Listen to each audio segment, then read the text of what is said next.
It's Alzheimer's, What They Forget to Tell You, episode 34. Can you believe that? I can. Oh, okay.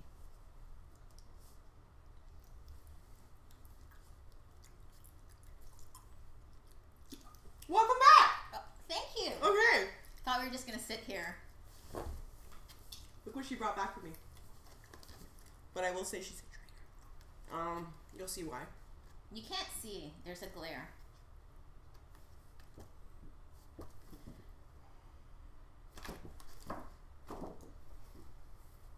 Good work. Thank you. Bravo. Thank you. Bravada. Bravo. Thank you. She just came back from Paris. Oh, somebody asked me. I just noticed from the last podcast. Jose de Guerre. Oh, would you stop? Stop it. Do not pronounce people's names when they come on. Why? That's not your job. Excuse me? Just like, Anyway. so ridiculous. Somebody asked me on the last podcast in the comment section if I spoke French. Do you? Bien sûr. So why didn't you sing Happy Birthday in French? Bonne fête. Oh my God, I was just à toi. Bonne fête à toi. I also have a Spanish version. Would you like the French? No, thank you. Okay. Cumpleaños feliz. She went to Paris, y'all. She just got back. Are we interrupting your eating? Sorry. Like, you brought them. so I know. Mm-hmm. See? This is what happens. I was fine without them. And then she comes over and doesn't bring one or two. She brings the entire bag. What's a girl to do? Come on, I've got a little one here that I'm trying to form. Oh, and Twizzlers is going to help? Yes, I'm creating a lung today. Okay. There's some lung I was like, creation did going she on. just... Yeah, she did. Okay, so tell us about your trip. It was great. Hi Ian, hi Tash. Jose de Guerre. Yes, from trip. What are you doing? And it's DeCarries. DeCarries. What did you say? De Guerre.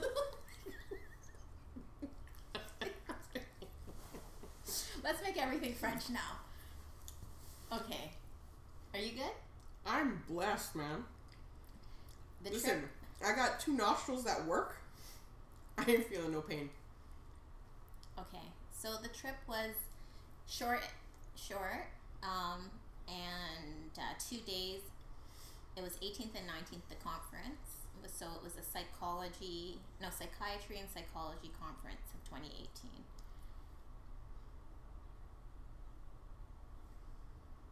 Yes, and I did my keynote speech on living with Alzheimer's disease.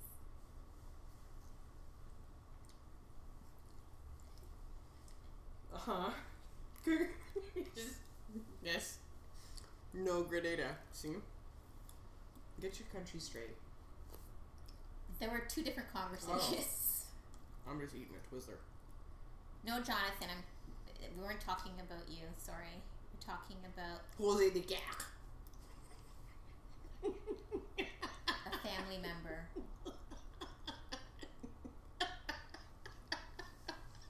He's probably his ears are probably bleeding. That is not how you pronounce the last name for the last time.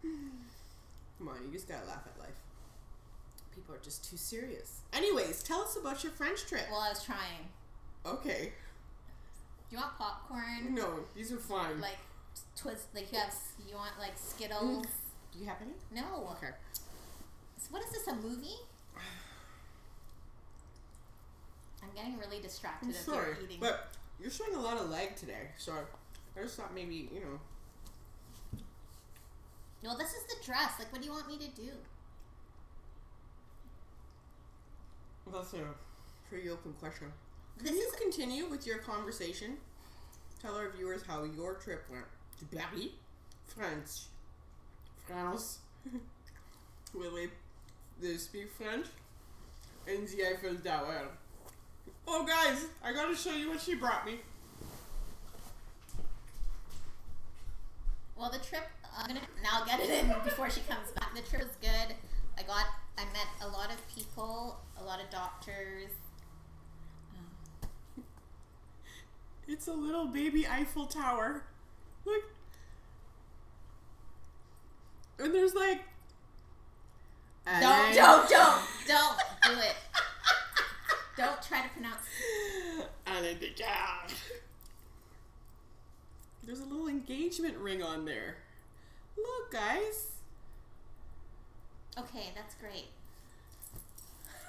Give me that. Okay. Yes. So I was able to do my speech, and that was a keynote speech, and I learned a lot from everyone that was attending. I made some very good contacts, and I made some new friends.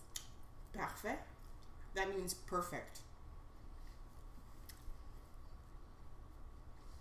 But I just wanted to say too, like while I was in Paris, the nurse was my mom's nurse called. So like it just brought me right back that no matter it was only 4 days. That's it? Yeah. Felt like you were gone longer.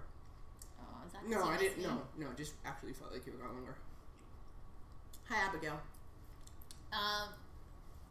You like basically to even plan a 4-day trip, you would think it would be easy, but it isn't. It's very difficult, and I was still called while I was there. Why? What was wrong with her? What happened? Well, just the nurse couldn't get in, so I had to text. Like it was just wow, from Paris? Yeah, I'm in Paris. On the top of the Eiffel Tower. Not Paris, Ontario. Paris. Paris. France. Why do you have to say it like that?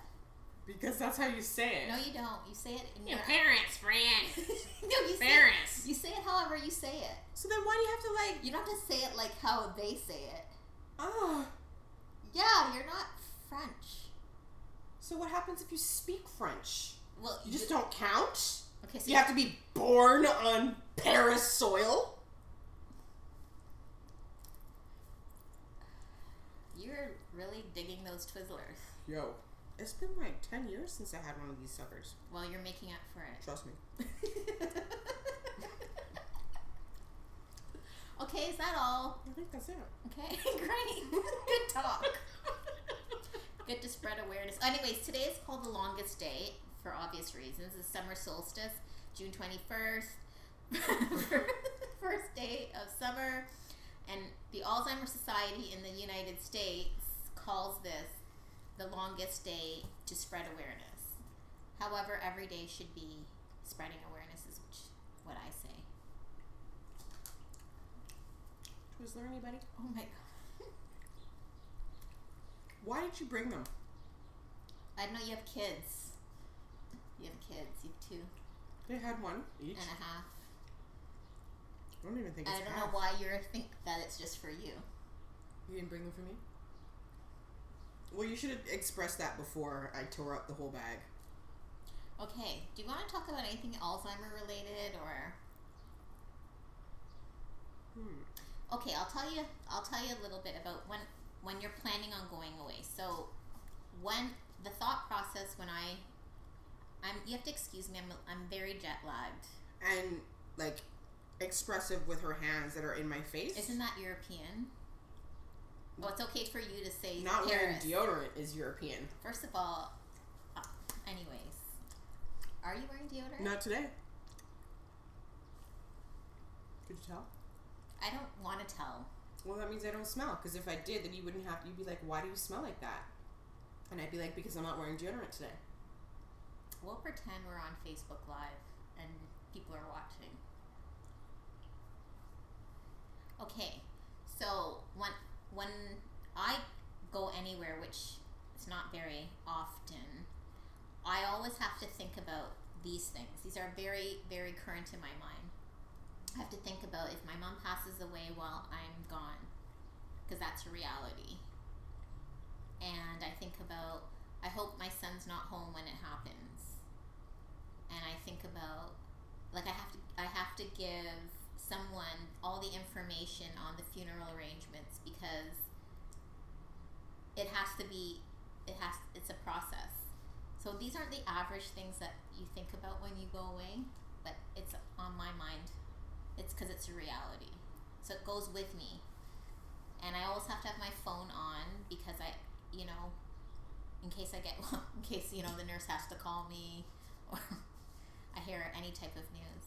So sometimes, it's you're never away from it, put it that way. You don't get a break.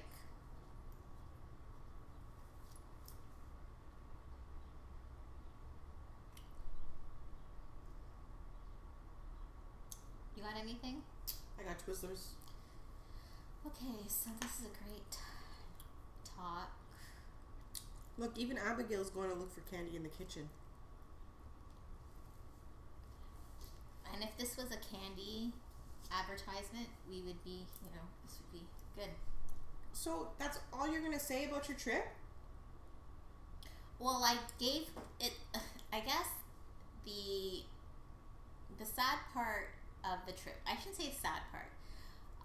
The whole speech is about living with Alzheimer's, but it's basically to spread awareness for the caregiver, and I do a lot of statistics in my speech. And the sad part is people still don't, the questions after are still Alzheimer, I didn't know that, I didn't know, and I didn't know, and I didn't, people still don't know. Of course. But it's 100 years old. This right, disease is 100 years old. Okay, but in layman's terms, so if someone were to say to me, I just got diagnosed with cancer. Well, I know what cancer is, but until I actually sit down and hear specifics about the type of cancer this person might have or what their experience is going through it, I'm not going to know those things, until I hear firsthand from somebody that's telling me information that I don't know, and I wouldn't know unless I look it up or I research it or I know somebody firsthand going through it. Okay, so there's 50 million people worldwide right now that have Alzheimer's disease. By 2050, there'll be 135 million. That's a lot of people. Mm-hmm. And 1 in 2 will probably develop it. So if you don't develop it, you're going to be looking after someone who has it. So it's going to affect you either way. You're going to be a caregiver, or you're going to know somebody that has it. Those are the stats. Those are scary stats, and most people don't want to be scared. So they don't want to know. Well, my first slide was be afraid. That's how I started my speech. Damn, you should girl. Because you should be afraid. You don't want to live life like that. That's kind of like be afraid of cancer, be afraid of AIDS, be afraid of everything out there because there's a possibility that you could catch that too. You know what I mean? You don't want to live life always worrying about what if. Right, but the reason why cancer and heart disease and any other major illness has all these cures and medicine is because people are afraid. So they pump money into research and development of drugs for it. Nobody's afraid of Alzheimer's because they think it's an elderly disease. Meanwhile, people in their 40s and 50s can develop, or even their 30s, like my mom, right? So, or you could be caregiving at the age of 30, like myself. If you're not afraid, nobody's putting money. It's probably the third leading cause of death. So we're gonna wait till we get it to be afraid. That's usually unfortunately, that's how humans tend to be. It's out of sight, out of mind until you're forced to have Are you afraid to get cancer? Afraid? I would say, yeah, that's a pretty good description. And because of that cancer awareness, and we're more, I guess, knowledgeable about the disease. We get, in Canada anyways, Ontario, I shouldn't say that. We get cervical cancer screening that's mailed to you, where you have to go and check.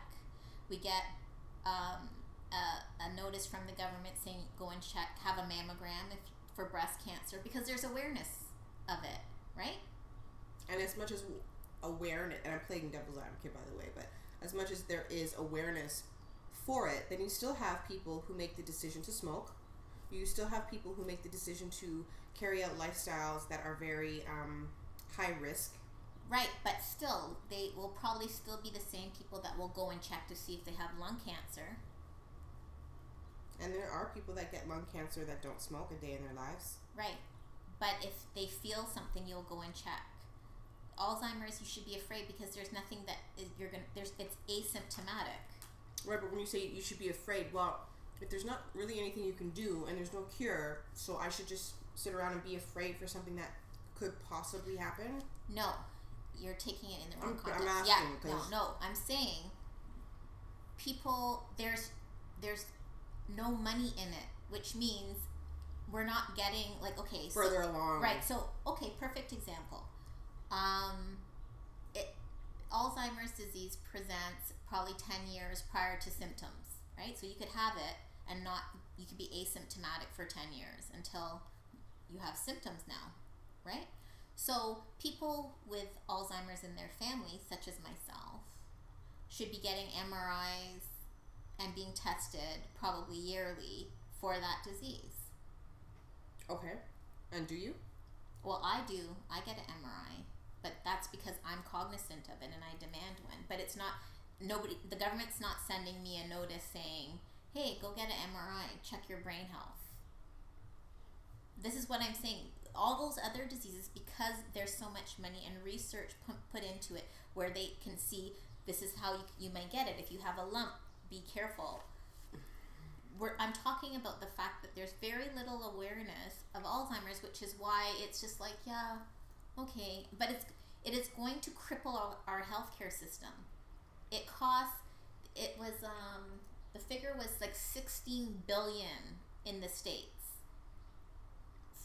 for the cost of Alzheimer's or dementia. And that's not counting unpaid caregiver hours. Prescription only for work at 6 months for most folks, and that's it. Abigail wrote, I started to think about myself since my mom died because my grandmother also suffered with it. Now I realize. Yep. And nobody knows about this disease, even though a lot of people are suffering from it. Well, let's put it to you like this. Before your mom got diagnosed and this became a huge everyday experience for you, were you knowledgeable about it? Did you know? That's my whole point. But did you know about it? No, but then that's why I wrote the book, because even in 2000, even when I was starting to try to research about it, there was nothing out there. There was only medical, like high-level information about the disease. Nothing about how to live with it. Nobody knows, like even when right now, if that was 18 years ago, but right now there's still nothing. So like Karen's mom, she's had it for 4 years. When you get the diagnosis, yeah, you have Alzheimer's disease, that's it. There's not somebody saying, okay, well, you should check this and you should do this and this is what you should do. We're still 18 years later. We're still no further ahead to what should happen. Steps to be taken. Advocacy, research. Like, this is my issue. So decades are passing, and we're still no further ahead with even a cure, prescription that either slows it down significantly, nothing. And that's to me is scary. Like even every epidemic we've had, there's been, like HIV was a big huge epidemic, and at least now there's drugs that can help. Or your life can still be lived with a cocktail. Cancer, same thing. There's still hope where you may there's different therapies that Alzheimer's, there's nothing. There is nothing that can regenerate your brain. Okay? Your neurons die and the synapses are broken, and then that's it. And the drugs that they have are symptomatic. What do you call it? The savage disease? Yeah. And, excuse her for a moment. You want to take that? No. Sure. Oh. And we're back.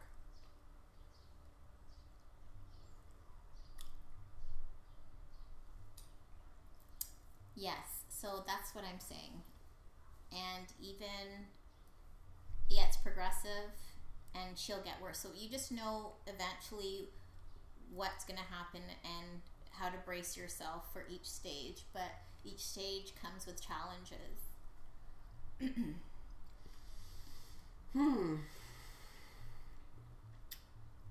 What's the solution? Well, we'll figure out a solution. Spreading awareness, doing these podcasts, reaching people, seeing if we can help.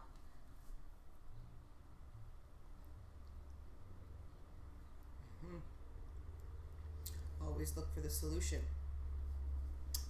Okay, well, I don't want to run on today, and I'm really jet lagged. You're showing a lot of leg. Okay, alright. We love you all. I'm going to enjoy the rest of these Twizzlers, which there are 4 left. I would share. Well, I say that because you guys are over there. If you're here, there's no guarantees. But, you want one? No. Okay. See? I offered. So guys, leave us a DM or even in the comments if there's anything that you guys want to cover on the next podcast. Questions, concerns, experiences, if you want to call in, if you want to be a guest, we'd love to have you and share your experience. We're grateful just for the support, the followers that continue to do the do. Tune in to our podcast each week. We see ya. Okay. We love ya. Till next week. Whoa. I'm getting a hand in my face. Okay, because this bye is long. Okay, bye. Thank you for watching.